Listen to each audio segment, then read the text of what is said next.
Uma produção Domínio Público Audiolivros de Isaac Asimov. Segregacionista. Narração Jaime Maciel. Antes de começar o vídeo, curta, compartilhe e caso ainda não seja inscrito no canal, clique no botão inscreva-se. Quer ouvir mais histórias de Isaac Asimov? Confira a nossa playlist. Aproveite o audiolivro. Ele está pronto? Disse o cirurgião, levantando o olhar inexpressivo. Pronto é um termo relativo, disse o engemédico. Estamos prontos. Ele está inquieto. Eles sempre estão. Bem, é uma operação séria. Séria ou não, ele deve estar agradecido. Ele foi escolhido dentre um número enorme e, francamente, não penso que... Não diga nada, disse o cirurgião. Não nos cabe tomar a decisão. Aceitamos, mas temos que concordar? Sim, disse o cirurgião ríspido. Concordamos completamente e de todo o coração. A operação é demasiadamente intrincada para ser encarada com restrições intelectuais. Este homem provou seu valor de muitas maneiras, e o seu perfil é adequado para o Conselho da Moralidade. Está bem, disse o engemédico, pouco convencido. Vê-lo-ei aqui mesmo. Assim penso, disse o cirurgião.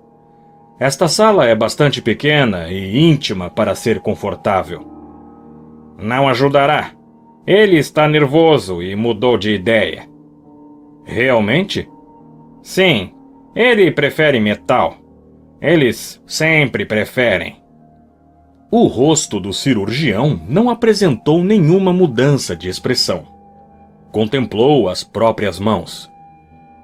Algumas vezes podemos dissuadi-los. Por que se preocupar? Disse o engemédico indiferente. Se quer que seja metal, que seja metal. Você não se importa? Por que deveria? E o engemédico fez a pergunta quase que brutalmente. De qualquer modo, trata-se de um problema da engenharia médica e eu sou um engenheiro médico. Posso tratar do assunto de qualquer forma. Por que deveria ir além disso? Para mim é uma questão de adequação, disse o cirurgião imperturbável. Adequação? Não pode usar isso como argumento. Que importa ao paciente a adequação das coisas? A mim importa. O seu cuidado é o de uma minoria. A minoria é contra você. Não tem chance. Tenho que tentar. E o cirurgião reduziu o engemédico ao silêncio, com um rápido aceno de mão que revelava não impaciência, mas sim pressa. Já havia informado a enfermeira e já recebera o sinal de que ela se aproximava. Pressionou um botão e uma porta dupla abriu-se silenciosamente. O paciente entrou na sala na sua cadeira motorizada, com a enfermeira caminhando apressadamente a seu lado. Pode ir, enfermeira, disse o cirurgião. Mas espere lá fora. Poderei chamá-la. Fez um aceno de cabeça ao engemédico, que deixou a sala, juntamente com a enfermeira, e a porta se fechou atrás deles. O homem na cadeira olhou por cima do ombro, observando a saída deles. Tinha uma nuca esquelética e pequenas rugas em volta dos olhos. Barbeara-se recentemente, e os dedos das mãos, que seguravam os braços da cadeira fortemente, apresentavam unhas manicuradas. Era um paciente de alta prioridade, e ele estava sendo tratado, mas em seu rosto havia uma expressão de decidida impertinência. Vamos começar hoje, disse ele. Está tarde, senador. disse o cirurgião, balançando a cabeça. Pelo que entendo, levará semanas. Não a operação em si, senador, mas existe um certo número de pontos subsidiários que devem ser cuidados. Existem algumas renovações de circulação que devem ser realizadas, assim como ajustamentos hormonais. São coisas complicadas. E são perigosas? Então, como se sentisse a necessidade de estabelecer uma relação amigável, mas patentemente contra a sua vontade, acrescentou. Doutor? O cirurgião não deu atenção às mudanças de expressão. Disse francamente: tudo é perigoso. Demoramos para que seja menos perigoso. É o tempo requerido, a habilidade de uma equipe, a instrumentação, que tornam tais operações possíveis somente para tão poucos. Sei disso, interrompeu o paciente com brusquidão. Recuso-me a sentir culpa quanto a isso.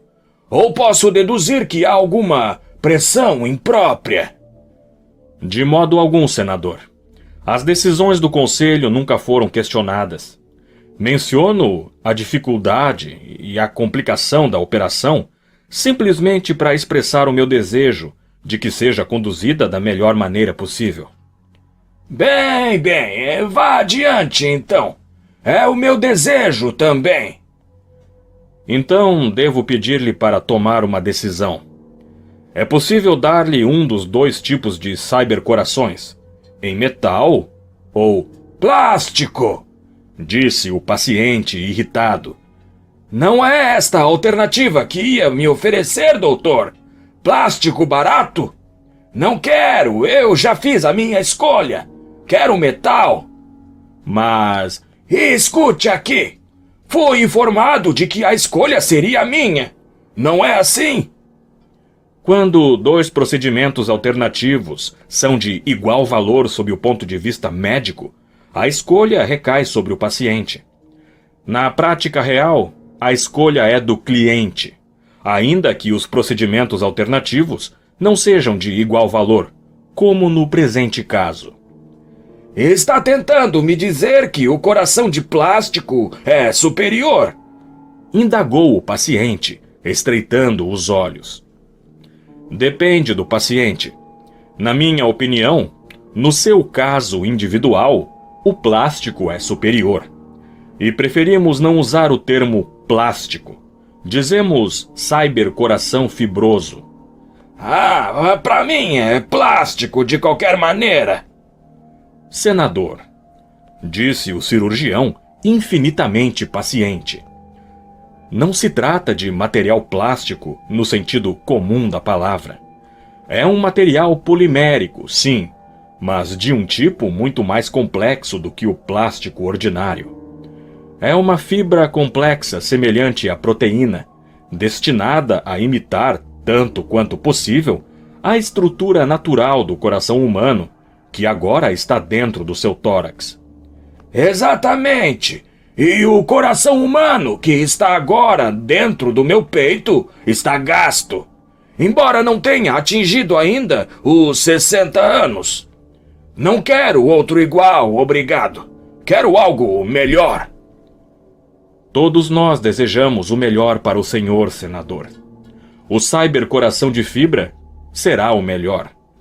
Tem uma vida potencial de séculos. É inteiramente não alérgico. Mas não acontece o mesmo com o coração de metal?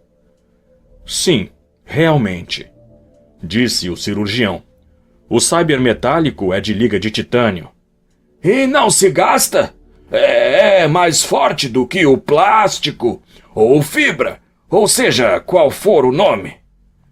O metal é fisicamente mais forte, sim, mas a resistência mecânica não é o ponto em questão. A resistência mecânica não lhe fará nenhum bem em particular, uma vez que o coração é bem protegido.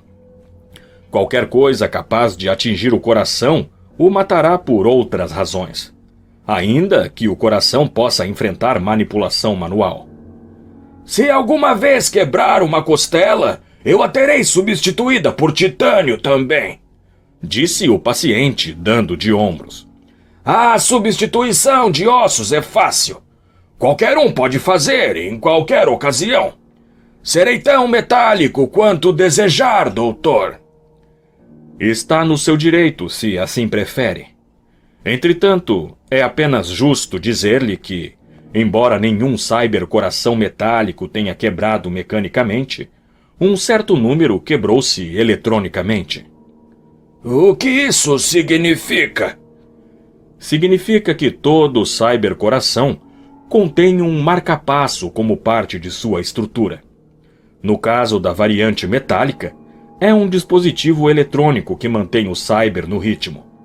Significa que uma bateria completa de equipamento miniaturizado deve ser incluída para alterar o ritmo do coração, para adequar-se ao estado emocional e físico do indivíduo.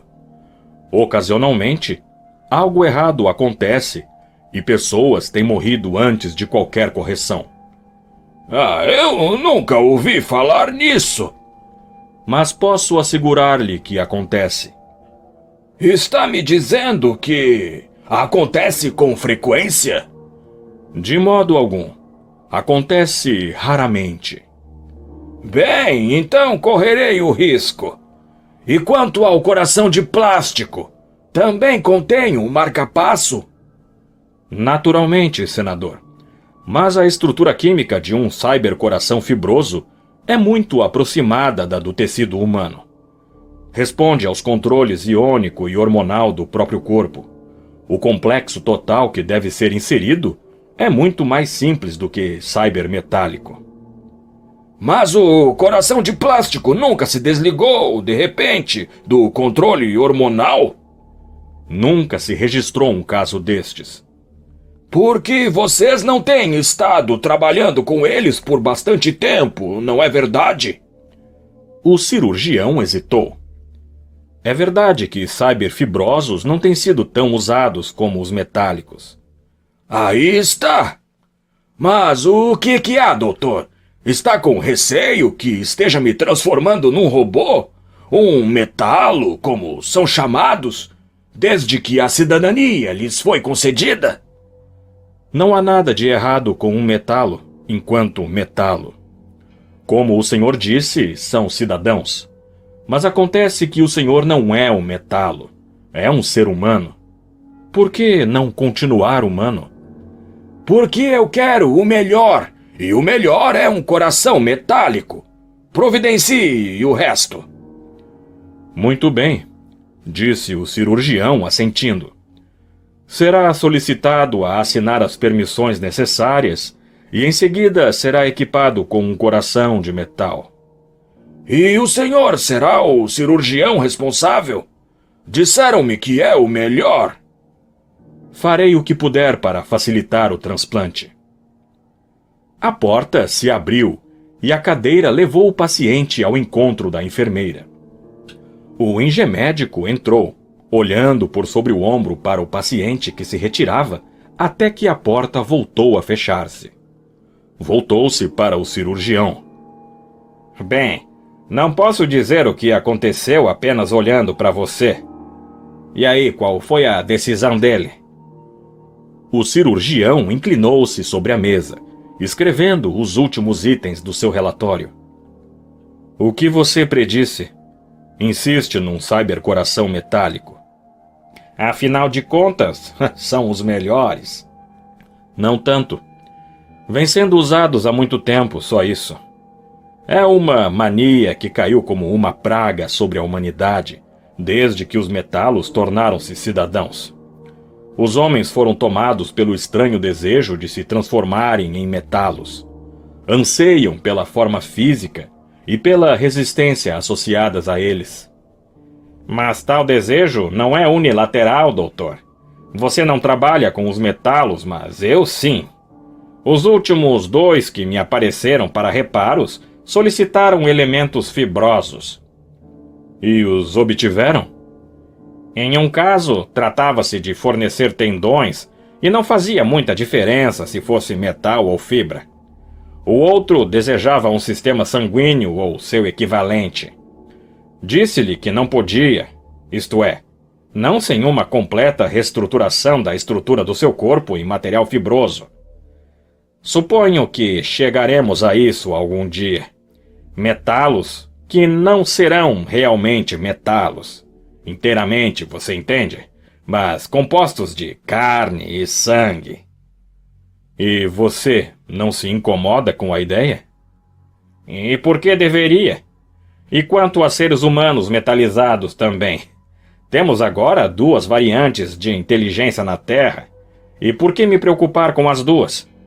Deixemos que se aproximem uma da outra e, eventualmente, não saberemos dizer qual a diferença. O que deveríamos desejar? Temos o melhor de 2 mundos. As vantagens do homem combinadas com as do robô. Tudo o que vai conseguir é um híbrido, disse o cirurgião, num tom que se aproximava da violência. Obterá algo que não será ambos, mas nenhum nem outro. Não é lógico supor-se que um indivíduo se orgulhe tanto da sua estrutura e da sua identidade que não possa vir a desejar que elas se diluam em alguma coisa estranha? Será que ele quer a hibridização? Isso é conversa de segregacionista. Então que seja. E o cirurgião acrescentou com ênfase, porém calmo. Acredito em ser o que se é. Não trocaria uma parcela sequer da minha própria estrutura por nenhuma razão. Se algo em mim exigisse realmente substituição, faria com que tal se realizasse do modo mais aproximado possível da minha natureza original. Eu sou eu mesmo, contente de ser como eu, e de modo algum seria diferente. Agora havia terminado, finalmente, e tinha que se preparar para a operação. Colocou as mãos fortes dentro do forno e deixou que atingissem o brilho rubro que as esterilizaria completamente.